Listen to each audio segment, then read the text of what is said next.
Hey everybody, this is TotalGamerJunkie. I want to welcome you all back to my channel.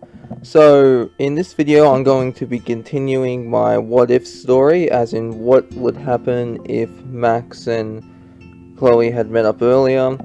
But before I do that, I want to mention two things. The first off, I was notified by one of my commenters, not commenters, one of my subs, Amber Ank 2000, and she let me know about this fanfic, Life is Strange Requiem, and I honestly, because I read it, but it was the last one of the fanfic series, and I was so lost, okay? I had no idea what was going on.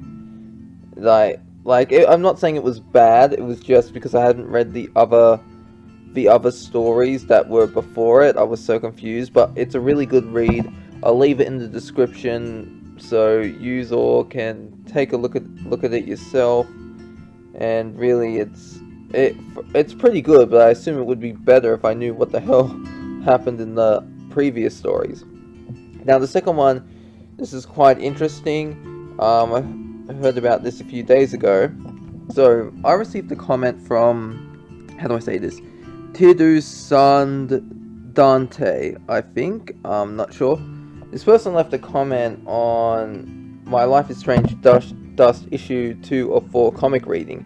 And they say that the bobblehead changes from Elvis to a pirate. So, if you go back to that video, and you go to 6 minutes, you'll see Max and Chloe talking, and there's a bobblehead of Elvis. But then when you go to, 2:59, but you can also go, up to around 2:53, stop there, you'll see the bobblehead's a pirate. And so I thought this was an interesting thing, because it's so subtle you don't notice it, because, as we all know, Max is jumping in between realities, so in this reality, there's a different bobblehead. And it makes sense because at the end, after Chloe gets her truck fixed, you can see Max's nosebleed.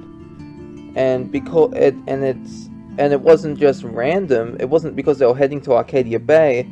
I believe it was because of this bobblehead change, which makes the story that much more interesting in my opinion. Okay, and speaking of stories, we're going to pick up where I last left off, which was at the end of episode 1 of the story I was working on, so we're going to move on to episode 2 now. Alright, so for this version of the story, we're going to start off not at Max's dorm, but in Chloe's bedroom, because Max, instead of going back to her dorm after she told Chloe about her vision, she'd go back to Chloe's room, and the two would stay there.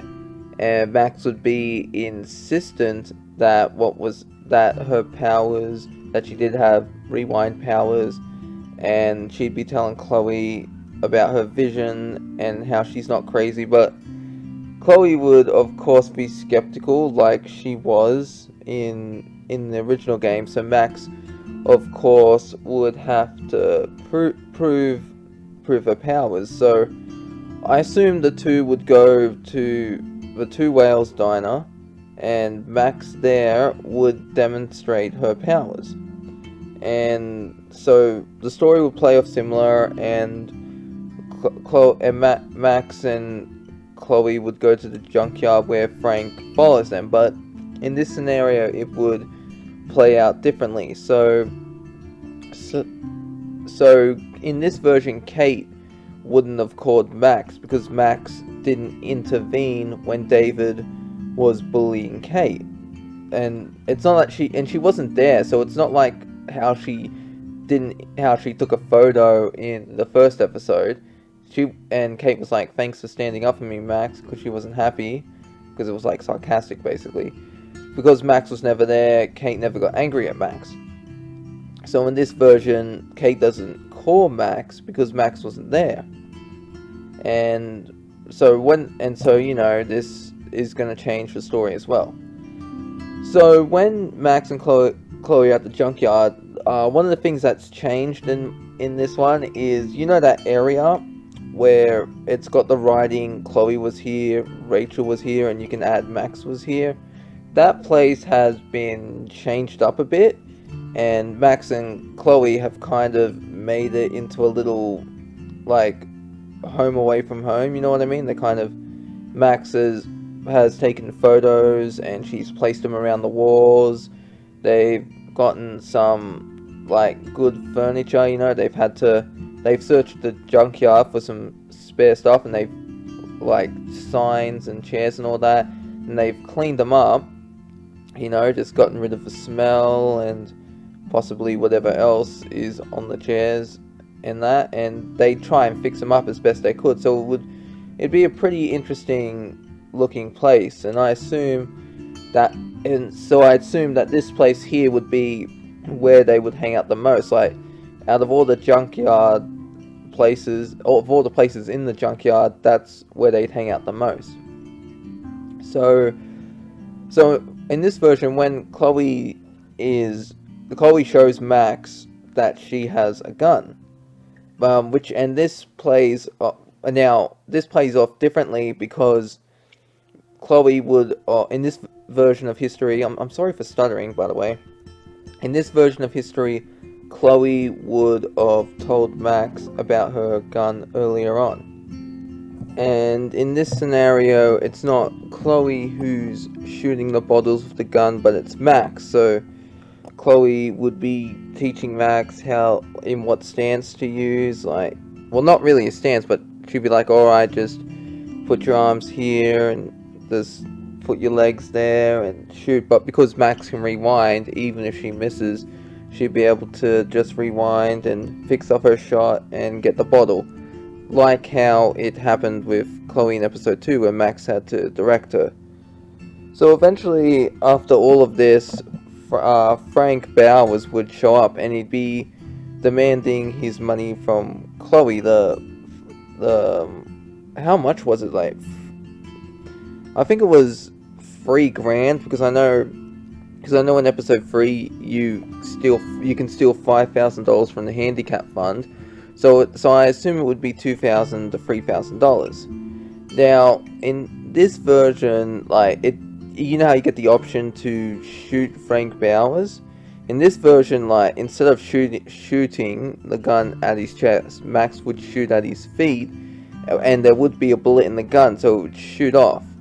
Now, the reason Frank wants his money is because it plays off originally how the story did. So Max would have, Chloe would have gotten a loan from Frank, and she was going to take Rachel with her, and the two were going to leave and go to LA together. And that's why she was blackmailing Nathan, because she wanted the money to pay off Frank, because after what Nathan did to her, and because you can find that photo in episode 4, how he drugged her and took a photo of her, and this in turn is what causes Chloe to blackmail Nathan for money. But in this version, she's not trying to leave Arcadia Bay, like, she's staying in Arcadia Bay, and she wants to use the money to pay back Frank so that she can continue like, living, because Frank Bowers basically threatened her. So Chloe just wants to pay him back and just be done with it. And so originally Frank would be like, oh, I'll never forget you tried to shoot me, Max. And he told Chloe she has till Friday to pay him the money. And so after this scenario, after this scene, the two would go off, playing on the train tracks. Max would have that vision. She'd save Chloe, and so then Max would head back to to Blackwell. And I assume that at some point when she's there, she would have bumped into Warren at some point. And Warren would be talking to Max. He's like, oh, hey Max, how are you? I haven't seen you in a while. So in this history, because Max wasn't interested in Warren, he's now with, what was her name? Brooke? Yeah, Brooke. I was about to say Stella. No, it's Brooke. So him and Brooke are together, and Warren mentions to Max that that the two of them are going to the cinemas. There was this ape marathon that they're gonna be watching on, I believe it was on the weekend. It was Saturday or Sunday. Pretty sure it wasn't Friday. So in this scenario, they're gonna go ape, as Warren says it, as what as he says it in the game. And so after the two of them talk, Warren's like, "Oh, Max, could you get me my USB at some point?" And Max will be like, "Yeah, sure." So afterwards, like, she wouldn't get the USB right away. What would happen was the episode would play off similar to how the game does. You'd see Kate arguing with Jefferson, and then she'd go off, just crying, and that leads to the roof scene. And then Jefferson and Max would have this scene, like, how they talk normally. And Max, I guess, would be, because even though Jefferson was her idol at the time, she'd still be like, "Why?" It's like, Kate's not a liar, and that. Why are you saying that she's making this stuff up? It's like she's not a liar. She has no reason to lie, and so I guess because of this, because in this version, I guess Jefferson wouldn't like Max as much as he would in the game, because he liked Max because she was pure, like innocent. But with this Max having her hair dyed, and you know what I mean, just she's got more of an attitude. So she's a lot different now. So I guess Jefferson's, like, how he sees her would be different from the game version of Jefferson. So after the events of, after that talk with Jefferson, why am I saying events for? I'm saying big words for no reason. So after the talk with Jefferson, Max would head to the classroom and would see Chloe and Nathan there. They're sitting where she sits, and there'd be that little fight. There'd be that little confrontation, and I guess at some point, like, just say if Chloe did need Nathan enough, she'd say, "Oh, it's like, how are you feeling after getting knee in the nuts," or something like that. You know what I mean? She'd say some smart aleck remark that would make him angry, but Jefferson would come in the classroom, so Nathan would have to leave. And you see, like, as he leaves, like, because in this version, one of the things I really didn't like was in Life is Strange is Max and Victoria never had this confrontation. I mean, they could in episode 4, and this is when you're looking for Nathan at the Vortex Club party, but I feel like there should have been more, like, maybe you should have had the option to slap Victoria or something, you know what I mean? So that's one of the things I'm going to be changing here, because they have a rivalry with each other, but Max isn't shy and timid like she was in the beginning of the episode, so she's more confident. So, like, even if Victoria says some stuff, Max would be like, "Your threats don't scare me." She'd stand up to Victoria, and Victoria, of course, hates this, so even though she, like, hates Max, in this version she'd hate Max more because Max is standing up to her. And Max isn't really afraid, because, like, she's not even really scared if Victoria has Taylor and Courtney with her. So anyways, after class starts, and then you find out Jefferson is gonna, not Jefferson, sorry, Kate is gonna jump off the roof, and Jefferson's like, "Okay, everybody stay in your seat," but everyone's just leaving. Max, I do think she'd be able to talk Kate down, but it would be a lot tougher, because if you play the game, if you look around Kate's room, you can find information about her family and that. And, like, this is one scene, my cousin just loves playing it, he's so mean. And it's like, "Kate, don't jump, think about your brothers." And she's like, "I don't have any brothers, you don't know anything about me." And then she just jumps off. But, like, if you have, like, if you've read the cards and know about her sisters, you can be like, "Think about your sisters." And Kate can also be like, no one cares about me. And you can say, "Your dad cares about you." Because I don't know, Kate's mom and aunt, like, just judging from the letters, like, they seemed really, like, I don't know, I think they're really devout, and when they heard this stuff about Kate, I can imagine them thinking, "Oh, Kate, how dare you bring shame on this family," and whatnot, you know what I mean? So anyways, after Max is able to talk Kate down, the ending of episode 2 will play out mostly the same, and Max would blame Nathan for what he did. And Nathan, of course, would be going, "That is slander." But Max here would mention Chloe, and would because in this version, okay, let's just say, in episode 1 of this, Max told Principal Wells about Nathan, but she didn't bring up Chloe. And what would happen? Excuse me, sorry.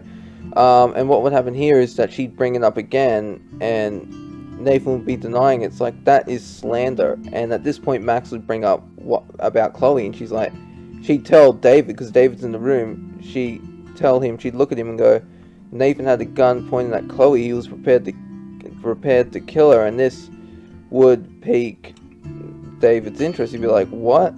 And then Nathan would be like, "That's a lie." And then Principal Wells would be would chip in and goes, "That's a very serious allegation, Max. Do you have any proof?" And of course, Max wouldn't have any proof.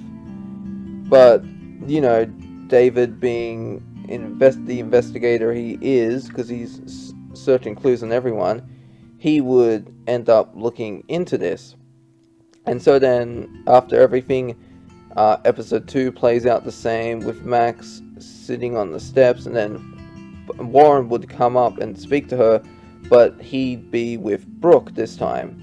And so they'd all be talking. They tell Max what it was amazing what she did and how she saved Kate.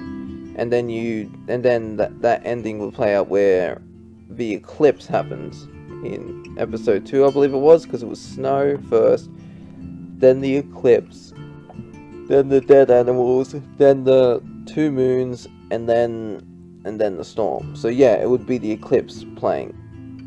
So anyways, that's really my theories on how episode 2 will play out, and I'll get to work on episode 3 later on. Let me know what you think about this in the comments below. This is TotalGamerJunkie signing off, and make sure to let me know if you agree or disagree with anything, and give me your thoughts on how you think it would play out. This episode 2 will play out. This is TotalGamerJunkie signing off.